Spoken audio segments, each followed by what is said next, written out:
നബി സല്ലല്ലാഹു അലൈഹി വസല്ലം ഒരു ദിവസം മദീന തെരുവിലൂടെ സഹാബത്തുമായി നടന്ന് പോവുകയായിരുന്നു. പെട്ടെന്ന് ഒരു സ്ഥലത്ത്, അല്പം ദുർഗന്ധം വമിക്കുന്ന ഒരു സ്ഥലത്ത് നബി സല്ലല്ലാഹു അലൈഹി വസല്ലം പെട്ടെന്ന് നിന്നു. അവിടെ ഒരു ആടിന് ചത്ത് കിടക്കുന്നുണ്ടായി. ആ ചത്ത് കിടക്കുന്ന ആടിനെ ചൂണ്ടി പ്രവാചകൻ തന്റെ അനുയായികളോട് ചോദിച്ചു, നിങ്ങൾക്ക് ആർക്കാണ് ഇതിനെ വേണ്ടത്? ഒരു ദീർഘം തന്നാൽ മതി, ഒരു ദീർഘം തന്നാൽ മതി, ഈ ആടിനെ നിങ്ങൾക്ക് ആർക്കെങ്കിലും വേണോ?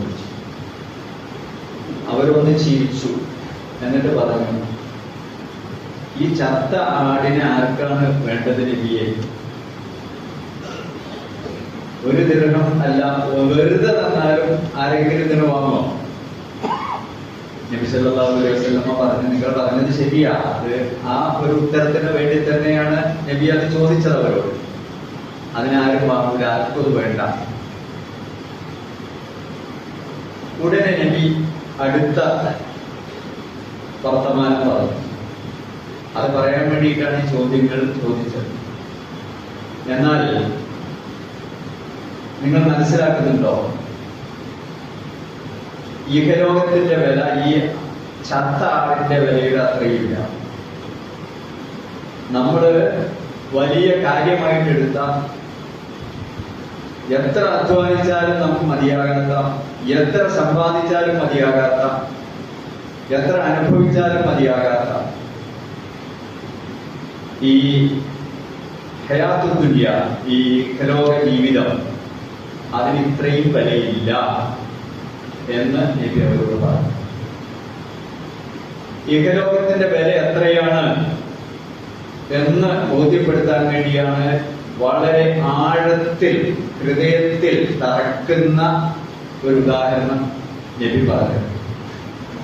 ഒരു ചത്ത ആടിനെ, ദുർഗന്ധം വമിക്കുന്ന ഒരു ആടിന്റെ വില പോലും ഇഹലോക ജീവിതത്തിന് ഇല്ല എന്ന് നബി സല്ലല്ലാഹു അലൈഹി വസല്ലമ അർത്ഥശങ്കക്കിടയില്ലാത്ത വണ്ണം അവരെ ബോധ്യപ്പെടുത്തുകയായിരുന്നു. നമ്മൾ ഈ ഇഹലോകത്തിന് വേണ്ടി എന്തൊക്കെയാണ് ചെയ്യുന്നത്? നമ്മൾ ഈ കഠിനാധ്വാനം ചെയ്യുന്നത് മുഴുവൻ, നമ്മൾ പ്രയാസപ്പെടുന്നത് മുഴുവൻ, നമ്മൾ സ്വപ്നം കാണുന്നത് മുഴുവൻ, നമ്മുടെ പ്രതീക്ഷകൾ മുഴുവൻ ബന്ധിപ്പിച്ച് നിർത്തിയിരിക്കുന്നത് ഇഹലോകവുമായിട്ട് ആണ്. ഇവിടെ കൂടുതൽ ദീർഘായുസ് ലഭിക്കാൻ വേണ്ടി, കൂടുതൽ കാലം ജീവിക്കാൻ വേണ്ടി നമ്മൾ ആരോഗ്യം വലിയ പ്രാധാന്യത്തോടുകൂടി സംരക്ഷിക്കും. രോഗം വന്നാൽ ഏറ്റവും നല്ല ഡോക്ടറെ, ഏറ്റവും നല്ല ഹോസ്പിറ്റൽ, അങ്ങനെയൊക്കെ നമ്മൾ പോകും. രോഗം വരാതിരിക്കാൻ വേണ്ടിയിട്ട് നമ്മൾ അതിന് പറ്റിയ ഭക്ഷണം, വ്യായാമം, രാവിലെയും വൈകുന്നേരവും റോഡിലേക്ക് നോക്കിയാൽ നമുക്ക് കാണാം ആളുകൾ ഇങ്ങനെ ഓടുകയാണ്. എന്തിനാണ് ഓടുന്നത്? ആയുസ് നീട്ടിക്കിട്ടാൻ വേണ്ടിയിട്ടാണ്, ആരോഗ്യം വർദ്ധിക്കാൻ വേണ്ടിയിട്ടാണ്. തീർച്ചയായിട്ടും നല്ല കാര്യമാണ് അതെല്ലാം, അതൊന്നും വേണ്ട എന്നല്ല ഈ പറയുന്നത്. പക്ഷെ അത് മാത്രമാണ്, ഈ ഇഹലോകം മാത്രമാണ് എന്ന നമ്മുടെ മനുഷ്യന്റെ ആ തീർപ്പാണ് അപകടകരമായിട്ടുള്ളത്. അതല്ല, അതിനപ്പുറത്ത് ഒരു ജീവിതമുണ്ട്. വലിയൊരു ജീവിതത്തിലേക്ക് നമ്മൾ കടക്കാൻ പോകുന്നു. ഹയാത്തുൽ ദുനിയ വഹയാത്തുൽ ആഖിറ, പരലോകം. ഈ ദുനിയാവിലെ ജീവിതത്തിന് ശേഷമുള്ള ഒരു ലോകമുണ്ട്, കാലമുണ്ട്, ജീവിതമുണ്ട്, അനശ്വരം എന്നാണ് അതിനെ സംബന്ധിച്ച് നബി സല്ലല്ലാഹു അലൈഹി വസല്ലമ പറഞ്ഞത്. അതിനേക്കാൾ ഉപരിയായി പേർത്തും പേർത്തും വീണ്ടും വീണ്ടും ആവർത്തിച്ച് ആവർത്തിച്ച് വിശുദ്ധ ഖുർആനിൽ പറഞ്ഞത്, ഖാലിദീന ഫീഹാ ലാ യമൂതു വലാ യഹ്യ. ഖാലിദീന ഫീഹാ, സ്വർഗത്തെ പറ്റി പറഞ്ഞപ്പോഴും നരകത്തെ പറ്റി പറഞ്ഞപ്പോഴും, അതായത് അടുത്ത ജീവിതം നമുക്ക് ഒന്നുകിൽ നരകത്തിൽ അല്ലെങ്കിൽ സ്വർഗത്തിൽ. തീർച്ചയായിട്ടും സ്വർഗത്തിൽ പ്രവേശിക്കാനുള്ള നമ്മെ അനുഗ്രഹിക്കുമാറാകും. അവിടെ ഖാലിദീന ഫീഹാ, അവിടെ മരണമില്ല. ലാ യമൂതു വലാ യഹ്യ, നരകത്തിലായിരുന്നാലും സ്വർഗത്തിലായിരുന്നാലും ഖാലിദീന ഫീഹാ, അത് ശാശ്വതമാണ്, അനശ്വരമാണ്.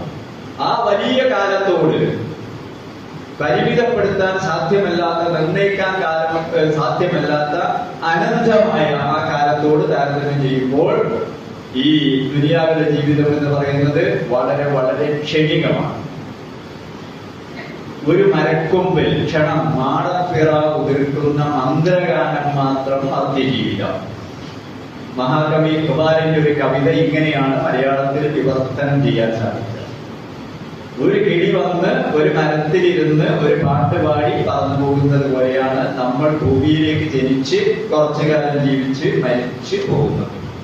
അത്രയേ ഉള്ളൂ. അത് നമുക്കൊക്കെ അറിയാവുന്ന കാര്യമാണ്. നമ്മുടെ ആയുസ് എന്ന് പറയുന്നത് റോഡിന്റെ ഇപ്പുറത്ത് നിന്ന് അപ്പുറത്തേക്ക് നമ്മൾ റോഡ് ക്രോസ് ചെയ്യുന്നതിനിടയിൽ തീരുന്ന ഒരു ആയുസാണ്. 2 ശ്വാസങ്ങൾക്കിടയിലുള്ള ഒരു ഞരക്കം മാത്രം. ഇതിന് ഏറ്റവും വലിയ ഭവിഷ്യത്ത് എന്ന് പറയുന്നത് നമുക്ക് സ്വസ്ഥമായിട്ടുള്ള ഒരു ദിവസം എനിക്ക് ഉണ്ടല്ലോ ഉറപ്പായിട്ട് എന്ന് കരുതാൻ നിവൃത്തിയില്ല. 1 മാസം, 1 വർഷം, അതൊക്കെ പോകട്ടെ, ഒരു ദിവസം അത് കരുതാൻ നിവൃത്തിയില്ല എന്നതാണ്. അത്രയും അനിശ്ചിതമാണ്, അനിർണിതമാണ് ആ നമ്മുടെ ഇൻസെക്യൂരിറ്റി, സുരക്ഷിതത്വം തീരെ ഇല്ലാത്തതാണ് ഈ ഹയാത്ത് ദുനിയ എന്ന് പറയുന്നത്. ആ ക്ഷണികമായ ആ ആയുസ് അല്ലെങ്കിൽ ആ ജീവിതം പരലോകവുമായി താരതമ്യം ചെയ്യുമ്പോൾ ഒന്നുമല്ല എന്ന് നബി സല്ലല്ലാഹു അലൈഹി വസല്ലമ പറയുകയായിരുന്നു. മറ്റൊരു സന്ദർഭത്തിൽ നബി സല്ലല്ലാഹു അലൈഹി വസല്ലമ പറഞ്ഞു, ഒരു മഹാസമുദ്രം, അതിൽ ചെന്ന് നിങ്ങൾ ഒരു വിരല് അതിൽ മുക്കിയിട്ട് ഇങ്ങനെ പൊക്കുന്നു. പൊക്കിക്കഴിഞ്ഞാൽ ആ വിരലിൽ നിന്ന് ഒരു തുള്ളി വെള്ളം ചാടിയാൽ ആയി, അല്ലെങ്കിൽ അതിങ്ങനെ തൂങ്ങി നിൽക്കും. അവിടെ മാക്സിമം നമുക്ക് കിട്ടുന്നത് ഒരു തുള്ളി വെള്ളമാണ്. അതിന് നമ്മുടെ ആകെയുള്ള ജീവിതവുമായിട്ട് താരതമ്യം ചെയ്യുമ്പോൾ, പരലോകവുമായിട്ട് താരതമ്യം ചെയ്യുമ്പോൾ, ഇഹലോകത്തെ നമ്മുടെ ടൈം എന്ന് പറയുന്നത്, സമയം എന്ന് പറയുന്നത്, നമ്മുടെ ഈ ജീവിതത്തിന്റെ വില എന്ന് പറയുന്നത് ഈ ഒരു തുള്ളി വെള്ളത്തിന്റെ വിലയാണ്. ഒരു മഹാസാഗരം അവിടെ നമ്മുടെ മുമ്പാകെ കിടക്കുന്നു. അതാണ് പരലോകം. അതിനുവേണ്ടി ഈ തുള്ളി നമ്മൾ എങ്ങനെ വിനിയോഗിക്കുന്നു എന്നതാണ് നമ്മുടെ മുമ്പിലുള്ള പ്രശ്നം. ഖലഖൽ ഹയാത വൽ മൗത ലിയബ്ലുവകും അയ്യുകും അഹ്സനു അമല. വിശുദ്ധ ഖുർആനിൽ അൽ മുൽക്ക് എന്ന് പറഞ്ഞ സൂറത്തിൽ അല്ലാഹു പറയുന്നു, ഖലഖൽ മൗത വൽ ഹയാത, മരണവും ജീവിതവും നാം സൃഷ്ടിച്ചു. ലിയബ്ലുവകും അയ്യുകും അഹ്സനു അമല, നിങ്ങളിൽ ആരാണ് ഏറ്റവും നല്ല ജീവിതം, ഏറ്റവും മനോഹരമായ ജീവിതം, ഏറ്റവും നല്ല കർമ്മങ്ങൾ ചെയ്തിട്ട് ജീവിക്കുന്നത് എന്ന് പരീക്ഷിക്കാൻ വേണ്ടി.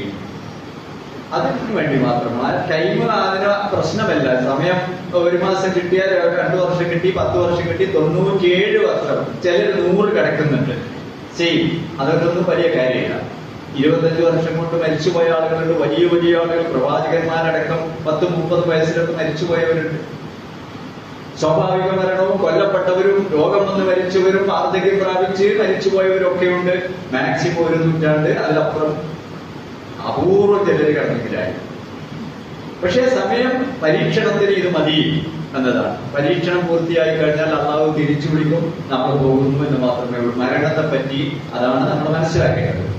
അയ്യുക്കും അഹ്സനു അമല, ഏറ്റവും നല്ല മനോഹരമായ ജീവിതം നയിച്ചിട്ട് വിജയിക്കുക എന്നതാണ് നമ്മുടെ മുമ്പിലുള്ള ഏറ്റവും വലിയ വെല്ലുവിളി എന്ന് പറയുന്നത്. വിശുദ്ധ ഖുർആനിൽ പല ഭാഗങ്ങളിൽ പല തരത്തിൽ ഉപമകളോടുകൂടി തന്നെ ഈ കാര്യങ്ങൾ അള്ളാഹു പറഞ്ഞിട്ടുണ്ട്. അതിലൊന്നാണ് സൂറത്ത് യൂനുസിൽ 24-ാമത്തെ ആയത്ത് ഞാൻ ആമുഖത്തിൽ ഓതിക്കേൾപ്പിച്ചിട്ടുണ്ട്. ഇന്നമാ മസലുൽ ഹയാത്ത് ദുനിയ, ഈ ദുനിയാവിലെ ജീവിതത്തിന്റെ ഉപമ അള്ളാഹു പ്രവാചകനും അങ്ങനെ തന്നെയാണ് നമുക്കിത് തിരിയാൻ വേണ്ടിയിട്ട് പച്ചയായിട്ട് ഉദാഹരണം പറയും. കടലിൽ ഒരു തുള്ളി വെള്ളത്തിന് സമാനമാണ് എന്ന് പറഞ്ഞതുപോലെ പച്ചയായിട്ടുള്ള ഉദാഹരണമാണ്. മസലുൽ ഹയാത്ത് ദുനിയ, ഈ ദുനിയാവിനെ നിങ്ങൾ ഉപമിക്കുകയാണ്, അള്ളാഹു ഉപമിച്ചു തരികയാണ്. ഇത് മാത്രമാണ്, ഇത് മാത്രമാണ്, ഈ പറയുന്നതേ ഉള്ളൂ എന്നാണ്. ഇന്നമ എന്ന് പറഞ്ഞാൽ ഇതാണ് ആ ഉദാഹരണം.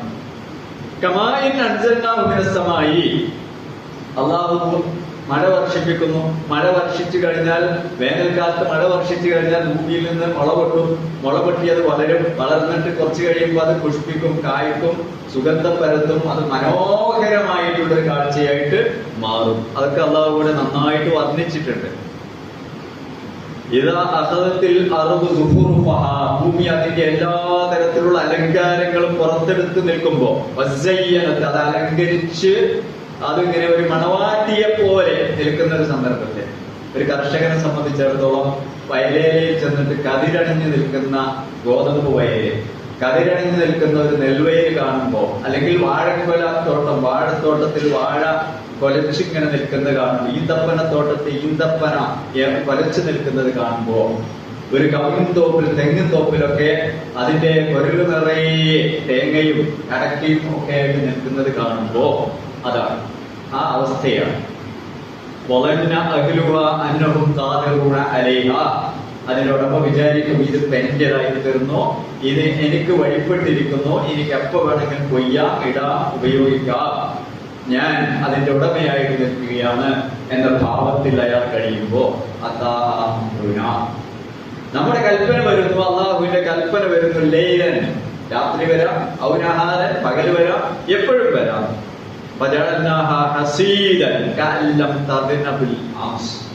അത് മുഴുവൻ നശിച്ചു പോകുന്നു. കാറ്റടിച്ചിട്ടാകാം, പ്രളയമായിട്ടാകാം, വരൾച്ചയിലാകാം, ഭൂകമ്പമായിട്ടാകാം, അഗ്നിപർവ്വതമായിട്ടാകാം, എങ്ങനെയായിരുന്നാലും ശരി അങ്ങനെ സംഭവിക്കും. ഇന്നലെ അങ്ങനെ ഒരു സാധനം അവിടെ ഉണ്ടായിട്ടില്ലെന്ന പോലെ ശൂന്യമായിട്ട് അത് മാറും.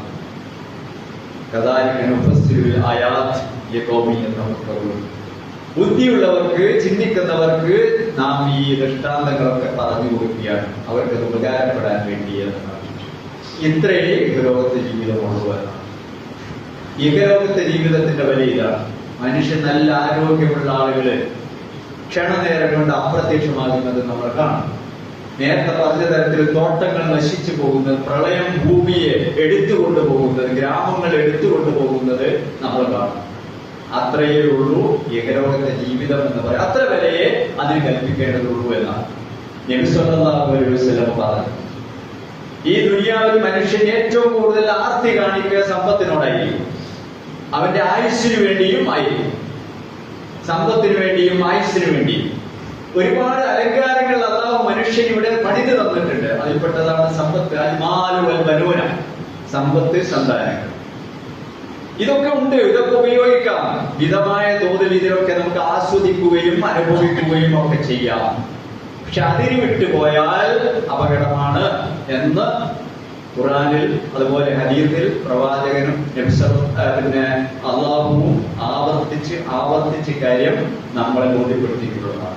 മനുഷ്യൻ വിചാരിക്കുന്നു അവന്റെ സമ്പത്ത് ശാശ്വതമാണ് എന്ന്. മനുഷ്യൻ വിചാരിക്കുന്നു അവന്റെ ആരോഗ്യം ശാശ്വതമാണ് എന്ന്. മനുഷ്യൻ വിചാരിക്കുന്നു എന്റെ സന്താനങ്ങൾ ഒരു വലിയ, തീർച്ചയായിട്ടും വലിയ സമ്പത്ത് തന്നെയാണ് സന്താനങ്ങൾ. പക്ഷെ അത് ശാശ്വതമാണ്, അത് എപ്പോഴും ഉണ്ടാകുമെന്ന്, അല്ലെങ്കിൽ അത് എനിക്ക് ഏത് സമയത്തും ഉപകാരപ്പെടുമെന്ന് മനുഷ്യൻ വിചാരിക്കും. അങ്ങനെയല്ല അതിന്റെ അവസ്ഥ എന്ന് നമുക്ക് എല്ലാവർക്കും അറിയാം. പക്ഷെ ഈ യാഥാർത്ഥ്യം അറിയാതെ നമ്മൾ അമിതമായിട്ടുള്ള പ്രാധാന്യം സമ്പത്തിന് കൊടുക്കുന്നു, സന്താനങ്ങൾക്ക് കൊടുക്കുന്നു, ആയുസ്സിന് കൊടുക്കുന്നു, ആരോഗ്യത്തിന് കൊടുക്കുന്നു, നമ്മുടെ പദവികൾക്ക് കൊടുക്കുന്നു, ഇഹലോകത്തെ ജീവിതത്തിന് കൊടുക്കുന്നു എന്ന മണ്ടത്തരമാണ് മനുഷ്യൻ ചെയ്തുകൊണ്ടിരിക്കുന്നത്. അതിനെയാണ് വിശുദ്ധ ഖുർആനും അതുപോലെ പ്രവാചകന്റെ സുന്നത്തും പല തരത്തിൽ പല ഉപമകൾ ഉന്നയിച്ചുകൊണ്ട് നമ്മെ ബോധ്യപ്പെടുത്തി തരാൻ വേണ്ടിയിട്ട് ശ്രദ്ധിക്കുന്നത് എന്ന് നമ്മൾ മനസ്സിലാക്കേണ്ടത്. സമ്പത്തിനെ സംബന്ധിച്ച് നമ്മൾ മനസ്സിലാക്കേണ്ട ഒരു കാര്യം, അതൊരു അനുഗ്രഹമാണ്. തീർച്ചയായും ആരോഗ്യം അനുഗ്രഹമാണ്, മക്കൾ അനുഗ്രഹമാണ്. ഈ അനുഗ്രഹങ്ങൾ അത്രയും നമുക്ക് പരീക്ഷണവുമാണ്. എത്ര അളവിൽ അനുഗ്രഹം കൂടുതൽ കിട്ടിയോ അത്രയും അളവിൽ കൂടുതലുള്ള പരീക്ഷണത്തെ നമ്മൾ നേരിടേണ്ടതായിട്ട് വരുമെന്നാണ്. 1 കോടി രൂപയുടെ സമ്പത്തുള്ളവൻ അതിന്റെ അനുസരിച്ചുള്ള പരീക്ഷണത്തെ നേരിടേണ്ടി വരും. 10 ലക്ഷത്തിന് ഉള്ളവൻ 10 ലക്ഷത്തിന്റെ പരീക്ഷണം നേരിടേണ്ടി വരും. 1 ലക്ഷം കൈവശമുള്ളവൻ 1 ലക്ഷം. ചിലര് ദാരിദ്ര്യത്തിന്റെ പേരിൽ പരീക്ഷിക്കപ്പെടും, ചിലര് സമ്പത്തിന്റെ പേരിൽ പരീക്ഷിക്കപ്പെടും. സമ്പത്തിന്റെ പേരിൽ പരീക്ഷിക്കപ്പെടുന്നത് ദാരിദ്ര്യത്തിന്റെ പേരിൽ പരീക്ഷിക്കപ്പെടുന്നതിനേക്കാൾ ബുദ്ധിമുട്ടുള്ള കാര്യമാണ് എന്ന് നമ്മൾ മനസ്സിലാക്കണം. അതുകൊണ്ടാണ് നബി സല്ലല്ലാഹു അലൈഹി വസല്ലം പറഞ്ഞത്, എന്റെ സമുദായത്തിൽ ഞാൻ ഏറ്റവും ഭയപ്പെടുന്നത് സമ്പത്തിനെയാണ്. സമ്പത്ത് ആണ് എന്റെ സമുദായത്തിലെ ആളുകളുടെ ഏറ്റവും വലിയ പരീക്ഷണമായിട്ട് മാറുക എന്ന് നബി സല്ലല്ലാഹു അലൈഹി വസല്ലം പറഞ്ഞു. അത് ദാരിദ്ര്യത്തെ ആഘോഷിക്കണം എന്ന അർത്ഥത്തിലല്ല പറയുന്നത്. മറിച്ച് സമ്പത്ത് വരുമ്പോൾ കൂടുതൽ ജാഗ്രതയുള്ളവരാകണം, കൂടുതൽ തഖ്വയുള്ളവരാകണം, കൂടുതൽ ഭയഭക്തിയുള്ളവരാകണം എന്ന് വെച്ചിട്ട് നബി സല്ലല്ലാഹു അലൈഹി വസല്ലം പറഞ്ഞിട്ടുള്ളതാണ് എന്ന് നമ്മൾ മനസ്സിലാക്കണം. മനുഷ്യനെ സംബന്ധിച്ചിടത്തോളം ഇസ്ലാമിൽ ഇതിനൊക്കെ ബാലൻസ്ഡ് ആയിട്ടുള്ള സമീപനമാണ് ഉള്ളത്. ഈ പറഞ്ഞതിന്റെ അർത്ഥം സമ്പത്ത് വേണ്ട എന്നല്ല, ഈ പറഞ്ഞതിന്റെ അർത്ഥം ആരോഗ്യം വേണ്ട എന്നല്ല, ഈ പറഞ്ഞ അർത്ഥം ഇഹലോകത്തിന് യാതൊരു തരത്തിലുള്ള പരിഗണനയും നൽകണ്ട എന്നല്ല.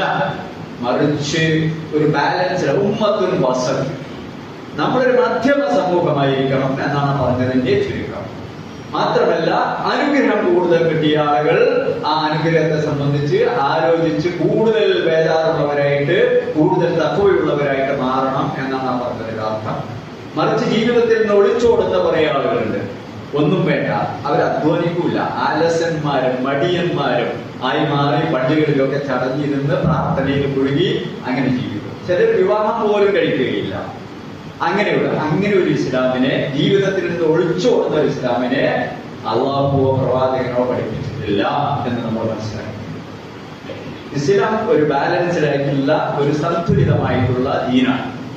അതിൽ ഇതൊക്കെ ഉണ്ടാകും. പക്ഷേ അവിടെയൊക്കെ ഓർമ്മിക്കുന്നത് അള്ളാഹുവിനെ ആയിരിക്കും. അള്ളാഹുവിനെ ഓർമ്മിച്ചുകൊണ്ടാണെങ്കിൽ യാതൊരു തരത്തിലുള്ള ബുദ്ധിമുട്ടുകളും ഇല്ല. ഒരു അനുഗ്രഹം വരുമ്പോൾ സുലൈമാൻ നബി അലൈഹി സ്വലാം പറഞ്ഞതുപോലെയാണെന്ന് പറയാം. ഇത് എന്റെ അള്ളാഹു എനിക്ക് നൽകിയിട്ടുള്ള മഹത്തായ അനുഗ്രഹമാണ്. സുലൈമാൻ നബി പ്രവാചകനായിരുന്നു, രാജാവായിരുന്നു, സമ്പന്നനായിരുന്നു, ഒരുപാട് അനുഗ്രഹിക്കപ്പെട്ട, ഒരുപാട് നിഅമത്തുകൾ നൽകപ്പെട്ട ഒരു പ്രവാചകനായിരുന്നു. ദാവൂദ് നബി അലൈഹി സ്വലാമും അങ്ങനെ തന്നെ. സുലൈമാൻ നബി അലൈഹി സ്വലാം ഹാദാ മിൻ ഫദ്ലി റബ്ബി, ഈ വാക്യം നമ്മൾ പലയിടത്തും എഴുതി വെക്കാറുണ്ടായിരുന്നു മുമ്പ്. നല്ലതാണ്. വീടിന് മുമ്പിൽ, കച്ചവട സ്ഥാപനത്തിന് മുമ്പിൽ, പണ്ട് കാലത്ത് പ്രൈവറ്റ് ബസ്സിലൊക്കെ ഇങ്ങനെ എഴുതി ഹാദാ മിൻ ഫദ്ലി റബ്ബി. പക്ഷെ അതിന്റെ ശേഷമുള്ളത് എഴുതി വെക്കുന്നവൻ അറിയില്ല, വായിക്കുന്ന അധികാരികൾക്കും അറിയില്ല. അതിന് ശേഷം വിശുദ്ധ ഖുർആനിൽ അതിന് ശേഷം തുടർന്ന് വരുന്നത്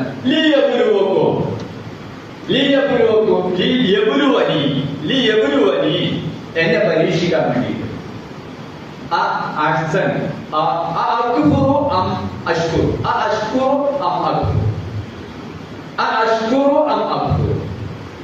ഞാൻ നന്ദി കാണിക്കുമോ അതെന്നെ നന്ദി കേട് കാണിക്കുമോ എന്ന് പരീക്ഷിക്കാൻ വേണ്ടി. അത് അദ്ദേഹത്തിന് പെട്ടെന്ന് മനസ്സിലായി. നന്ദി കേട് കാണിക്കാതിരിക്കാൻ, നന്ദി കാണിക്കാൻ എന്ന വിവേകം എനിക്കുണ്ടാകുക എന്നതാണ് ആവശ്യം. എപ്പോ അനുഗ്രഹം കിട്ടിയോ നമ്മൾ ചോദിക്കണം. ആദാമിന് പതിലെ നമ്മൾ പറയണം, ഇതെന്റെ അള്ളാഹുവിന്റെ നിഅമത്താണ്. എന്നെ പരീക്ഷിക്കാൻ വേണ്ടിയിട്ട് ഞാൻ നന്ദി കാണിക്കുമോ, അതല്ല അതല്ല ഞാൻ നന്ദി കേട് കാണിക്കുമോ എന്ന് നോക്കാൻ വേണ്ടി. അള്ളാഹു തന്നെ പറയുന്നു, നിങ്ങള് നന്ദി കാണിച്ചാൽ, നിങ്ങൾ നിഅമത്തിന് നന്ദി കാണിച്ചാൽ ലഅസീദന്നക്കും, നിങ്ങൾക്ക് ഞാൻ കൂടുതൽ നൽകും. വൈൻ കഫർതോ, നിങ്ങൾ നന്ദി കേട് കാണിച്ചാൽ, മുതല് കിട്ടിയിട്ട് മുതലാളിത്തത്തിന്റെ പടപളപ്പ് കാണിച്ചാൽ, മുതലാളിത്തത്തിന്റെ അശ്ലീലതകൾ കാണിച്ചാൽ, ഇന്ന അദാബി ലശദീദ്, എന്റെ അദാബ്, ശിക്ഷ അതികഠിനമായിരിക്കും, ഇവിടെയും നാളെ പരലോകത്തും. ശക്തമായിട്ടുള്ളതാണ്. മുതലാളിത്തത്തിന്റെ നമ്മുടെ സമുദായത്തിലും കുറവല്ല, നമ്മുടെ സമുദായത്തിൽ കുറച്ച് കൂടുതൽ എന്ന് വേണമെങ്കിൽ പറയാം. വിവേകമില്ലാത്ത അവിവേകികളായിട്ടുള്ള മുതലാളിമാർ സകലമാന തരത്തിലുള്ള അശ്ലീലതകൾ കാണിക്കുന്ന തരത്തിൽ അവരവരുടെ സമ്പത്ത്, ആ സമ്പത്ത് ഹള്ളില്ലാത്തവരാണ് അവര്. ഹള്ളില്ലാത്തവരെന്ന് പറഞ്ഞാൽ ഭാഗ്യമില്ലാത്തവർ. സമ്പത്തിന്റെ ഭാഗ്യം അവർക്ക് അനുഭവിക്കാൻ കഴിയുന്നില്ല. ആ സമ്പത്ത് അവരുടെ ശത്രുവായിട്ട് മാറുന്നു. അവരുടെ പരലോകം അവർക്ക് നഷ്ടപ്പെടുത്തുന്നു. അവരുടെ ദീൻ അവർക്ക് നഷ്ടപ്പെടുത്തുന്നു. അവര് ശകത്വം എന്ന് പറഞ്ഞ വിഭാഗത്തിൽപ്പെടുന്നവരല്ല. അവർ നന്ദി കാണിക്കുകയില്ല. അവർ കഫത്വം, നന്ദി കേടി കാണിക്കുന്ന ആളുകളാണ്. വേറൊരു സന്ദർഭത്തിൽ അല്ലാഹു പറയുന്നുണ്ട്, വഷ്കുറൂലി, നിങ്ങൾ എനിക്ക് നന്ദി കാണിക്കുക. ഞാൻ ഒരുപാട് നിഴമത്തുകൾ ചെയ്തു തന്നിട്ട് നിങ്ങൾ നന്ദി കാണിക്കുക. വലാത്ത കുഫറൂൻ, നിങ്ങൾ ഒരിക്കലും എന്നോട് നന്ദികേട് കാണിക്കുക. എപ്പോഴും അള്ളാഹുവിനെ സ്മരിച്ചുകൊണ്ടിരിക്കണം. നമ്മൾ ദിക്റുള്ള എന്ന് പറഞ്ഞാൽ മനസ്സിലാക്കുന്നത് ദിക്ർ ഇങ്ങനെ ചൊല്ലുക എന്നതാണ്. സുബ്ഹാനല്ലാഹ്, അൽഹംദുലില്ലാഹ്, അല്ലാഹു അക്ബർ. തീർച്ചയായിട്ടും അത് ദിക്റുള്ളയുടെ ഭാഗം തന്നെയാണ്. പക്ഷേ ഈ ചൊല്ലുന്നത് എന്തിനു വേണ്ടിയാണ്? അള്ളാഹുവിനെ ഓർക്കാൻ വേണ്ടിയിട്ടാണ്, അള്ളാഹുവിന്റെ കൽപ്പനകൾ ഓർക്കാൻ വേണ്ടിയിട്ടാണ്, അള്ളാഹ് തഖ്വ ഉണ്ടാകാൻ വേണ്ടിയിട്ടാണ്, ഈമാൻ ഉണ്ടാകാൻ വേണ്ടിയിട്ടാണ്. അതില്ലാതെ ഇങ്ങനെ ചൊല്ലി മാത്രം ഇങ്ങനെ പറഞ്ഞുകൊണ്ടിരുന്നിട്ട് യാതൊരു കാര്യവുമില്ല. വദ്കുറൂനി, നിങ്ങൾ എന്നെ ഓർത്താൽ അദ്കുറുക്കും, ഞാൻ നിങ്ങളെ ഓർക്കും. അള്ളാഹുവിനെ നമ്മൾ ഓർക്കുമ്പോ അള്ളാഹു നമ്മളെ ഓർക്കും, നമ്മുടെ സംരക്ഷണം ഏറ്റെടുക്കും എന്നാണ്, നമ്മുടെ ഉത്തരവാദിത്തങ്ങൾ ഏറ്റെടുക്കും എന്നാണ് പറഞ്ഞതിന്റെ അർത്ഥം. ഈ നിലവാരത്തിലേക്ക് അധ്വാനമുള്ളവൻ, ആരോഗ്യമുള്ളവൻ ഉയരണം. ഈ നിലവാരത്തിലേക്ക് സമ്പത്തുള്ളവൻ ഉയരണം. ഈ നിലവാരത്തിലേക്ക് ഏതെങ്കിലും പദവികൾ അള്ളാഹു നൽകി അനുഗ്രഹിച്ചിട്ടുണ്ടെങ്കിൽ അവര് ഉയരണം എന്നാണ് പറഞ്ഞതിന്റെ അർത്ഥം. അപ്പോഴാണ് ശകർത്തും, നിങ്ങൾ എന്നോട് നന്ദി കാണിച്ചാൽ എന്ന് പറയുന്ന ആ മഹാഭാഗ്യവാന്മാരുടെ കൂട്ടത്തിലേക്ക് നമ്മൾ എത്തിച്ചേരുകയാണ്. വീണ്ടും ഞാൻ പറയുന്നു, ഇത് സമ്പത്തുണ്ടാക്കുന്നതിന് നിരുത്സാഹപ്പെടുത്തുന്ന വാക്യങ്ങളല്ല. തീർച്ചയായിട്ടും ഒരു മുസ്ലിം കമ്മ്യൂണിറ്റിയിൽ ഇപ്പൊ ഉദാഹരണം നബി സല്ലല്ലാഹു അലൈഹി വസല്ലമ ഖുത്ബ നടത്തിയിരുന്ന മദീന മസ്ജിദിൽ വെള്ളിയാഴ്ച ദിവസം ഇങ്ങനെ ആളുകൾ ഒരുമിച്ച് കൂടിയാൽ അവരുടെ കൂട്ടത്തിൽ നമ്മുടെ സമൂഹത്തിൽ ഇന്ന് കാണുന്ന തരത്തിലുള്ള എല്ലാ ആളുകളും ഉണ്ടായിരുന്നു. അവരുടെ കൂട്ടത്തിൽ അറിവുള്ളവരുണ്ട്, പാമരന്മാരുണ്ട്, ദരിദ്രരുണ്ട്, സമ്പന്നരുണ്ട്, കഴിവുള്ളവരുണ്ട്, കഴിവില്ലാത്തവരുണ്ട്, തനി പന്തകേറുകളായിട്ടുള്ള ആളുകളുണ്ട്, മിസ്കീനുണ്ട്, അതിസമ്പന്നന്മാരായിട്ടുള്ള ആളുകളും ഉണ്ടായിരുന്നു. എല്ലാവരെയും ഒരുപോലെ ഒരേ സ്റ്റാറ്റസ് കൊടുത്തുകൊണ്ട് നബി സല്ലല്ലാഹു അലൈഹി വസല്ലമ ആദരിക്കുകയും ബഹുമാനിക്കുകയും ചെയ്തു. അവരൊക്കെ അവർക്ക് കിട്ടി അള്ളാഹു നൽകിയിട്ടുള്ള ആ പദവി, ആ അവസ്ഥ പരീക്ഷണമായിട്ട് എടുത്തിട്ടുള്ള ആളുകളായിരുന്നു. അവരുടെ വലിയ കൂട്ടത്തിലെ വലിയ സമ്പന്നൻ മറ്റുള്ളവരുടെ മേൽ ഞാൻ നിന്നേക്കാൾ മികച്ചതാണ് എന്ന് കരുതിയിട്ടുണ്ടായിരുന്നില്ല എന്ന് നമുക്കറിയാം. അബ്ദുറഹ്മാനുള്ള അതേ ആ സമൂഹത്തിൽ തന്നെയാണ് അബൂദറുൽ ഗിഫാരി എന്ന പരമദരിദ്രനായിട്ടുള്ള സഹാബിയും ജീവിച്ചത്. ആ സഹാബി സ്വന്തം നിലക്ക് ദാരിദ്ര്യത്തെ കാക്ഷിച്ചാഗ്രഹിച്ച് ജീവിച്ചിട്ടുള്ള ആളാണ്. അതുപോലെ അബ്ദുറഹ്മാൻ ബിൻ ഔഫ് എന്ന് പറയുന്ന അങ്ങേയറ്റം അഭിമാനിയായിട്ടുള്ള, അതേസമയത്ത് അങ്ങേയറ്റം പടച്ചതമ്പുരാനെ പേടിച്ചിരുന്ന ഒരു സമ്പന്നനാണ്. നമ്മുടെ കൂട്ടത്തിലുള്ള സമ്പന്നന് ഉദാഹരണം മാതൃകയാണ് അബ്ദുറഹ്മാൻ ബിൻ ഔഫ്, ഉസ്മാൻ ബിൻ അഫ്ഫാൻ, സുബൈർ റളിയല്ലാഹു അൻഹു, അബ്ദുല്ലാഹി ബിൻ സുബൈർ ഒക്കെ പറയാവുന്ന തരത്തിലുള്ള ആളുകൾ. അബ്ദുറഹ്മാൻ ബിൻ ഔഫിനെ സംബന്ധിച്ച് പറയുന്നത് കച്ചവടത്തിൽ വലിയ മിടുക്കുള്ള ആളായിരുന്നു. അതുകൊണ്ട് തന്നെ മക്കയിൽ നിന്ന് മദീനയിലേക്ക് ഹിജറ വന്ന് അദ്ദേഹം നബി സല്ലല്ലാഹു അലൈഹി വസല്ലം ഹിജറ വന്നവർക്ക് എല്ലാം വലിയ സൗകര്യങ്ങൾ ഒരുക്കി കൊടുത്തു. മദീനയിലെ പിന്നെ അൻസ്വാറുകളോട് പറഞ്ഞു, നിങ്ങൾ അവരെ സ്വീകരിക്കണം, അവർക്ക് നിങ്ങൾ വേണ്ട എല്ലാ സഹായങ്ങളും ചെയ്തു കൊടുക്കണം. നിങ്ങളുടെ നിങ്ങളുടെ പിന്നെ സഹോദരന്മാരാണ് വരുന്നത്. ആ ഒരു ആദർശ സാഹോദര്യം സ്ഥാപിച്ചു. സ്വന്തം സഹോദരന്മാരെ പോലെ അവർ സമ്പത്ത് പങ്കിട്ടു, സൗകര്യങ്ങൾ പങ്കിട്ടു, മാർക്കറ്റ് പങ്കിട്ടു, എല്ലാം പങ്കിട്ട് അവർക്ക് വേണ്ടതൊക്കെ കൊടുത്തു എന്ന് ചരിത്രം പറയുന്നു. ചരിത്രത്തിൽ അതിനു മുമ്പോ അതിനുശേഷമോ അങ്ങനെ ഒരു ഉദാഹരണം നമുക്ക് കാണാൻ കഴിയില്ല. അതിമനോഹരമായ സമത്വത്തിന്റെയും സാഹോദര്യത്തിന്റെയും സ്നേഹത്തിന്റെയും സഹാനുഭൂതിയുടെയും മാതൃകയാണ് അവിടെ നമുക്ക് കാണാൻ കഴിയും. ആ കൂട്ടത്തിൽ അബ്ദുറഹ്മാൻ ബിൻ ഔഫ് ഉണ്ടായിരുന്നു. അദ്ദേഹം പറഞ്ഞു, സുഹൃത്തുക്കളെ, നിങ്ങളെ എനിക്ക് വെച്ച് നീട്ടുന്ന ഈ സഹായങ്ങളൊക്കെ വളരെ സന്തോഷമുള്ള കാര്യമാണ്. പക്ഷേ ഞാൻ അത് സ്വീകരിക്കുന്നില്ല. ദയവ് ചെയ്ത് എന്നെ അത് സ്വീകരിക്കാൻ നിർബന്ധിക്കരുത്. എനിക്ക് നിങ്ങൾ ഇവിടുത്തെ മാർക്കറ്റ് കാണിച്ചു തന്നാൽ മതി, മദീന മാർക്കറ്റ് കാണിച്ചു തന്നാൽ മതി. അവിടെ പോയി ഞാൻ കച്ചവടം ചെയ്ത് ജീവിച്ചുകൊള്ളാം. മദീനയിലെ മാർക്കറ്റ് ചന്ത കാണണമെന്നാണ് അദ്ദേഹം ആവശ്യപ്പെട്ടത്. അദ്ദേഹം കച്ചവടം ചെയ്തു. അദ്ദേഹം മക്കയിൽ വലിയ കച്ചവടക്കാരനായിരുന്നു. ഇവിടെ വന്ന് കച്ചവടം ചെയ്തു. അദ്ദേഹം നാൾക്കുനാൾ വെച്ചടി അദ്ദേഹം സമ്പന്നനായിട്ട് മാറി, വലിയ സമ്പന്നനായിട്ട് അദ്ദേഹം മാറി. അങ്ങനെ മാറിയ അദ്ദേഹത്തിന്റെ ജീവിതം എങ്ങനെയായിരുന്നു? അവിടെയാണ് മുതലാളിത്തത്തിന്റെ പളപളപ്പ്, അശ്ലീലത, അങ്ങേയറ്റത്തെ ദുർഗന്ധം ഉള്ള ഒരു മനുഷ്യനായിരുന്നു. നമുക്കൊക്കെ വളരെയധികം കണ്ണ് നനഞ്ഞുകൊണ്ടല്ലാതെ ഈ ഉസ്മാൻ ബിൻ അഫ്ഫാന്റെയും അബ്ദുറഹ്മാൻ ബിൻ ഔഫിന്റെയും ജീവിതം വായിക്കാൻ കഴിയില്ല, ചരിത്രം വായിക്കാൻ സാധിക്കുകയില്ല എന്നതാണ്. അവിടെയാണ് നമ്മൾ നമ്മുടെ കൂട്ടത്തിൽ സാമ്പത്തിക ശേഷിയുള്ള ആളുകൾ ശ്രദ്ധിക്കേണ്ട കാര്യമായിട്ട് മാതൃകയായിട്ട് വരുന്നത്. സൂറത്ത് തകാസുർ എന്ന് പറഞ്ഞ് നമ്മൾ ഓതി വരുന്ന ചെറിയ സൂറത്തിലുണ്ട് ആയത്ത് അവസാനം. ആ നിങ്ങൾക്ക് കിട്ടിയിട്ടുള്ള ഓരോ നിയമത്തിനെ സംബന്ധിച്ചും ചോദിക്കപ്പെടുക തന്നെ ചെയ്യും എന്നാണ് പറഞ്ഞതിന്റെ അർത്ഥം. ഇത് കേട്ട് കഴിഞ്ഞാൽ ഇദ്ദേഹം കരയും. ഈ ആയത്ത് ഓതിക്കൊണ്ട് അദ്ദേഹം സ്വയം കരയും. കാരണം ഒരുപാട് നിയമത്തുകൾ എനിക്ക് കിട്ടിയിട്ടുണ്ട്, ഓരോന്നിനും ഞാൻ കണക്ക് പറയേണ്ടതായിട്ട് വരുമല്ലോ എന്നാണ് ആ കരച്ചിലിന്റെ അർത്ഥം എന്ന് പറയുന്നത്. തീമേശയിൽ ഇരുന്നുകൊണ്ട് അദ്ദേഹം കരയും. കാരണം എന്താണ്? അദ്ദേഹത്തിന്റെ വീട്ടിലെ ജോലിക്കാരൻ എന്തിനാണ് നിങ്ങൾ കരയുന്നത്? എന്ത് കുറ്റം ചെയ്തിട്ടാണ് നിങ്ങൾ കരയുന്നത്? അപ്പൊ അദ്ദേഹം പറയും, ഈ ഇരിക്കുന്നത് കണ്ടോ, ഈ ഭക്ഷണം നമ്മൾ കാണുന്ന രീതിയിലുള്ള വലിയ ഒരു ഭക്ഷണത്തിന്റെ ഘോഷയാത്രയിൽ നിന്നുള്ളതല്ല, എങ്കിലും അത്യാവശ്യം നല്ല ഭക്ഷണങ്ങൾ അവിടെ ഉണ്ട്. അദ്ദേഹം വലിയ സമ്പന്നനാണ്. അപ്പൊ അദ്ദേഹം കരയും. അദ്ദേഹം പറയും, ഈ കാണുന്ന ഭക്ഷണം കഴിക്കാൻ സാധിക്കാതെയാണ് നബി സല്ലല്ലാഹു അലൈഹി വസല്ലമ ഇഹലോകത്ത് നിന്ന് പോയത്. അതുപോലെയുള്ള ഒരുപാട് ആളുകൾ പോയത്.